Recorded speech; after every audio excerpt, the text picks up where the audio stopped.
We're now moving to the wider cardiovascular disease landscape, and I'm really very pleased to welcome Maria de Graça Carvalho, member of the European Parliament and co-chair of the MEP Heart Group, Dr. Marianne Takki, Doctor of Public Health, Policy Coordinator at DG Sante, the Director responsible for health in the European Commission, Birgit, who is the Chief Executive Officer of the European Heart Network and member of the European Alliance for Cardiovascular Health that Magda mentioned a little earlier, and Dr. Marius Geanta, Trustee of FH Europe and President of the Center for Innovation in Medicine in Romania. We'll start with a short presentation from MEP Carvalho and then have a conversation with Marianne, Birgit and Marius on the increasing emphasis on cardiovascular health at European level and what this might mean for FH pediatric screening in Europe. So the floor is yours, MEP Carvalho. Thank you very much for your kind introduction. As Vice Chair of the MEP Heart Group in the European Parliament, I would like to congratulate you on this important and very timely meeting. Only 2 weeks after we launched together the European Alliance for Cardiovascular Health, I'm personally very committed to the need to prioritize cardiovascular diseases at European level as a highly neglected public health issue. The pandemic served to shine a very harsh and painful light on this issue. Colleagues in the European Parliament and I have called for more concerted research, innovation, and investment for cardiovascular diseases. The human and financial burden of these diseases is enormous. Recent data from the Global Burden of Diseases database estimate that in the EU, more than 60 people live with CVD and that close to 13 million new cases of CVD occur every year. I do believe that we need to draw lessons from the excellent European Beating Cancer Plan and the Cancer Mission, with the objective to do something similar in the future to really address the enormous societal challenge. I'm proud to support the newly established Cardiovascular Disease Alliance, launched exactly 2 weeks ago, that I will spearhead progress in this area. This provides a wonderful backdrop for today's initiative on Familial Hypercholesterolemia pediatric screening. As you have heard from 2 mothers in France, this disease can have a catastrophic and fatal consequence if not detected early enough through pediatric screening and subsequent treatment. I congratulate Slovenia for providing a model and an inspiration to all of us, showing what is possible when the right conditions are in place. FH is a silence bomb for 90% of European citizens who go diagnosed, leading to premature heart attacks and deaths. And the silent bomb for many families that go on suffer psychological trauma and daily distress, when we heard from Veronica and Charlotte. This is simply unacceptable in the 3rd decade of the 21st century, when we know where and how progress can be made through comprehensive screening. I'm confident this meeting, gathering the foremost experts, scientists, policymakers, and patients, will contribute to find the right solutions to address this really important problem. The evidence cannot be more obvious. And if we get it right on FH pediatric screening, I am convinced that we can make similar inroads in other aspects of the CVD screening, drawing on lessons learned. I am keen to continue to support this cause beyond today's meeting, And I know my colleagues in the MEP Heart Group feel the same. And we commit to collaborating with all of you to make FH pediatric screening a reality for all we need across Europe. Thank you. Thank you very much, Maria. A really critical message here is that we need to prevent the preventable. Birgit, a warm welcome to you today. Birgit, Maria referred to the launch of the European Alliance for Cardiovascular Health, or EACH. What is the rationale behind this new alliance, which we know FH Europe is part of, and how can the alliance really support the call for FH pediatric screening in Europe? Yeah, thank you very much for inviting me to the meeting. Thank you to Slovenia for giving such a good example and setting up a technical meeting to put FH screening further onto the agenda.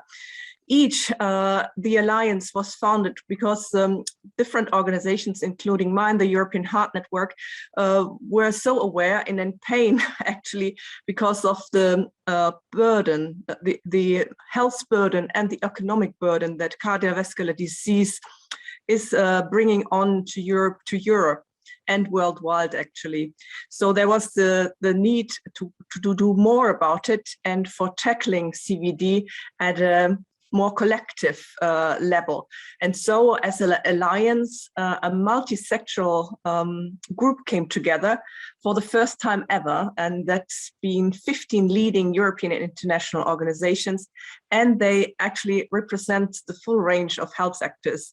There's a wealth of knowledge in cardiovascular health among us, and the Alliance represents tens of millions of patients, more than 200,000 health professionals, over 400 health technology companies, health insurers covering the medical cost of more than 200 million people, and of course also millions of people living with genetic CVD risk factors, but who have not yet diagnosed yet.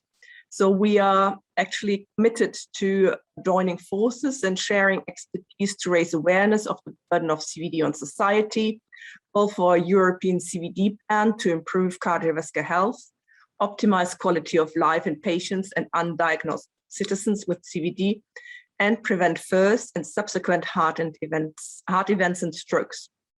Then we also seek to advise policymakers on action to improve cardiovascular health and to prevent CVD in Europe, thereby making the population more resilient to future pandemics and other health threats. We also want to mobilize investment for CVD research, because we are talking also innovation here, and promote public-private partnerships in CVD innovation.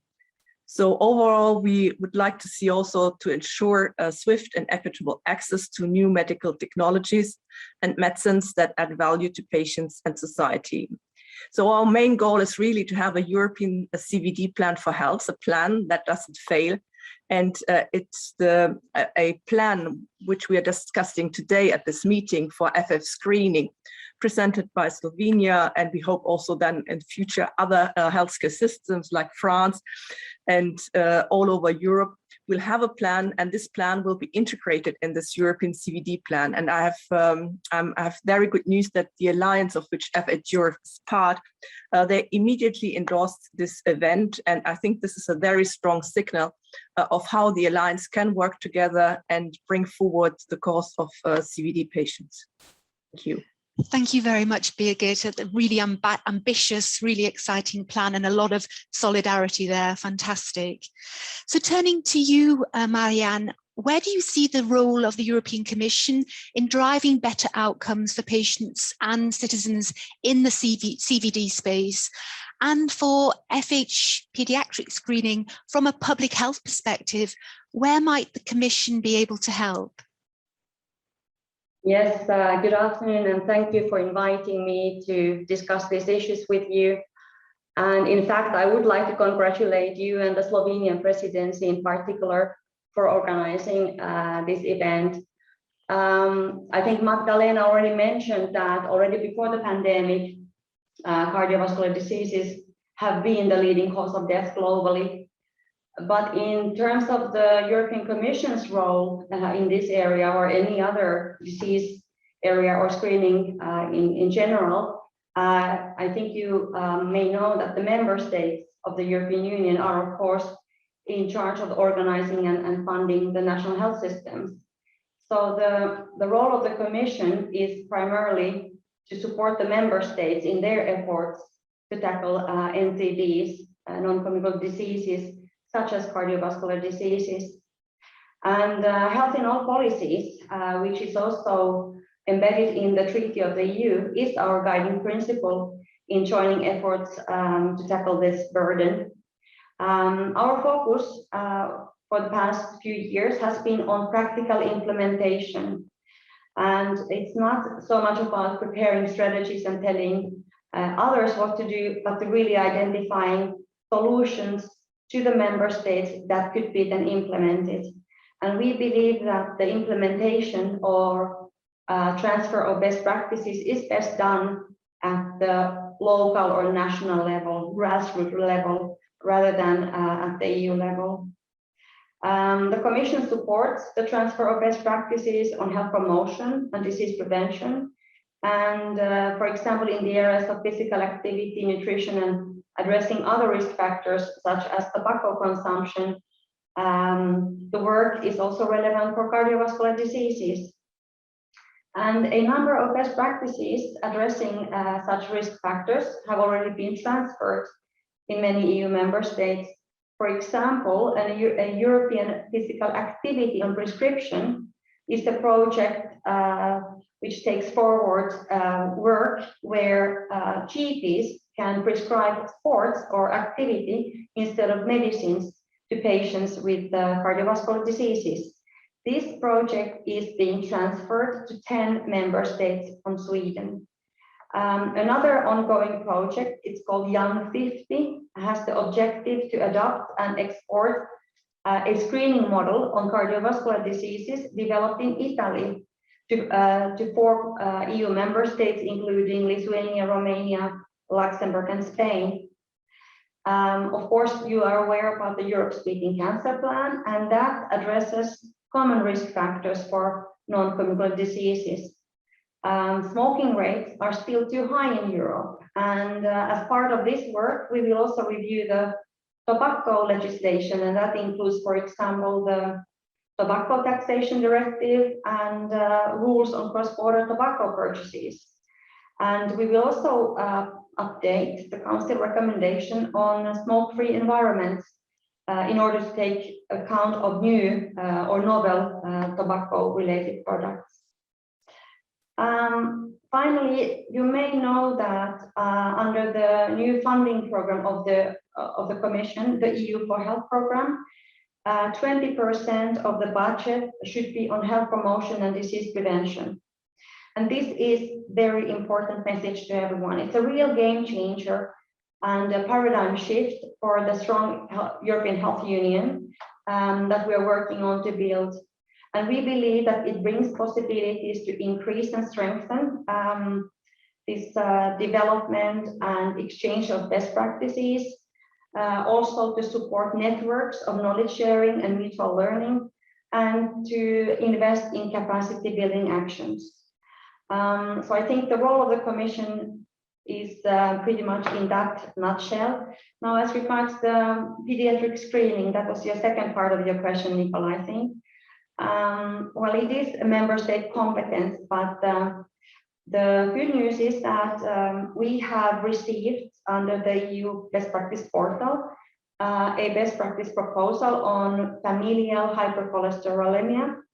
And that best practice has been identified, something that we can take forward to the member states in the context of the steering group on health promotion, disease prevention, and management of non-communicable diseases.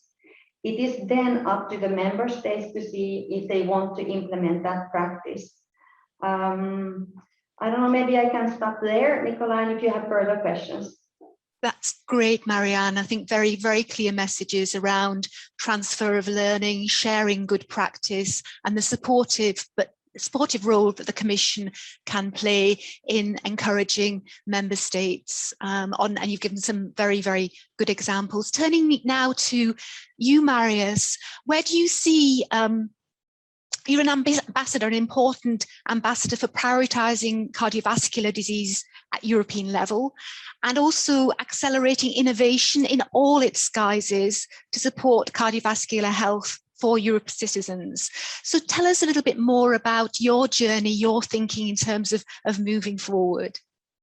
Thank you so much, Nicola, and I'm very happy to be here, part of this very, very important meeting. Indeed, it's quite difficult to discuss now about innovation. It was easier 8 years ago when I founded the Center for Innovation in Medicine. In the meantime, innovation became actually a buzzword, and it's quite difficult to capture the public attention when talking about innovation. But for citizens and for patients with cardiovascular diseases, talking about innovation, it's a duty, I think. It's a mission, and I think it's the only acceptable way forward. Talking and then doing. In fact, what means by innovation in CVD? Let's consider the case of a person who goes to the hospital having a chest pain, and a person that is diagnosed then with a heart attack. She or he is a young person, is not overweight, lives near a park, does not smoke, and consumes alcohol occasionally. In other words, that person complies with all or almost all recommendations for cardiovascular disease prevention. And yet that person suffered an early myocardial infarction that could potentially be prevented. This is the failure of the classic one-size-fits-all model, which currently governs the field of primary, secondary, and tertiary cardiovascular disease prevention. So far, CVD is perceived as a lifestyle disease. Lifestyle factors, of course, are important, but has to be clear that many cardiovascular conditions cannot be prevented because they are inherited, they are genetic diseases. The biological revolution, that is actually part of the fourth industrial revolution, now allows us to have a high definition of the cardiovascular diseases, and also allow us to innovate in the management of cardiovascular diseases through a precision and more personalized approach. FH is a common life-threatening genetic condition, was already mentioned, that if untreated can lead to early heart attacks. But for many years, actually we have the tools to early detect, to diagnose, and to treat FH. But 9 out of 10 FH cases are undiagnosed and of course are untreated. So I think it's time to actually to rethink or to reimagine or to reinvent the cardiovascular disease prevention, to move from this population model to a citizen or a patient-centric model, taking into consideration the individual risk factors and all determinants of health. It's time for real innovation. It is not the time, is never the time for innovation for the sake of innovation, but innovation has to help us to prevent what can be prevented, as already mentioned, according to the scientific evidence that we have at the moment. Fantastic, and it's really interesting that you're looking at innovation not only in the context of medicines innovation, but also systems and social innovation. Fantastic. Time is really rushing on, but I would like to go back to each of you. Marianne, very briefly, what would be one piece of advice you would wish to give the CVD community to ensure the burden of this disease or these diseases fully recognized and acted upon? Thank you, Nicola. Very interesting to hear also from Birgit and Marius on their thinking. Well, I think that your community, CVD community, is already very active, and you advocate very well for more actions, and in fact better actions than what we have currently. From my side, I cannot, of course, tell you what to do and how to do it. But I think in terms of what the Commission can do, we have the funding possibilities for projects, and we've tried to do that over the years. In 2021, we will fund 2 joint actions between the member states. One will be on diabetes type 2, which is also relevant for cardiovascular diseases. And the other one is it's about disease prevention or health promotion activities for marginalized groups. So in terms of advice, the key thing is not to focus on silos, not to look at specific or individual diseases. We have so many different kinds of conditions and patient groups and stakeholders, and sometimes it's important to make sure that we have comprehensive or horizontal strategies and discussions and so on. And that's why we've tried to look at risk factors, common risk factors, which cover many different disease areas.